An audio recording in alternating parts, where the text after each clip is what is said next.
क्या आप जानते हैं यदि आप गैस की दवाई लंबे समय के लिए लेते हैं, इससे शरीर में काफ़ी साइड इफ़ेक्ट हो सकते हैं।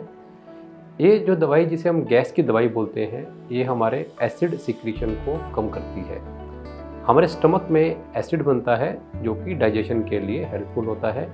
कई बार इस एसिड सप्रेशन को हमें कम करना पड़ता है, परंतु इसकी काफ़ी कम इंडिकेशन है। जैसे कि अगर किसी को पेट में दर्द है या फिर छाती के अंदर एसिड आ रहा है, जिस कंडीशन को हम GERD या गैस्ट्रोइसोफेजियल रिफ्लक्स डिजीज़ बोलते हैं, या कुछ अन्य इंडिकेशन है जैसे कि पेट में अल्सर बन गए हैं, तो इन इंडिकेशंस के लिए हम एसिड सप्रेसिंग मेडिसिन का यूज़ करते हैं। परंतु ये यूज़ कुछ लिमिटेड टाइम के लिए होना चाहिए।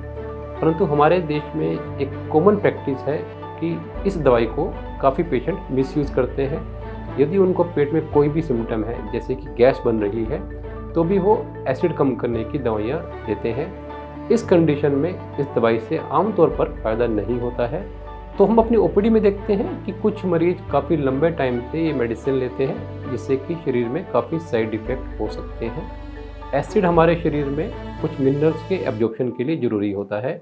यदि इन दवाइयों को लंबे टाइम तक लेते हैं तो शरीर में कैल्शियम, आयरन या मैग्नीशियम की कमी हो सकती है।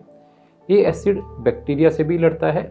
यदि एसिड को दबाया जाता है, एसिड सिक्रीशन को कम किया जाता है, तो हमारे शरीर के अंदर बैक्टीरिया की इन्फेक्शन हो सकती है और पेशेंट को डायरिया हो सकता है। कुछ पेशेंट्स में बोन भी वीक हो सकती है। इस कंडीशन को ऑस्टियोपोरोसिस बोलते हैं। इसके अलावा कुछ मरीजों की किडनी के ऊपर भी असर आ सकता है।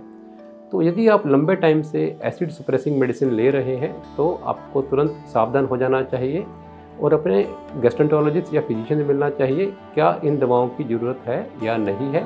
और यदि आप लंबे टाइम से दवाई ले रहे हैं तो आपको देखना है कि कोई साइड इफ़ेक्ट तो नहीं है।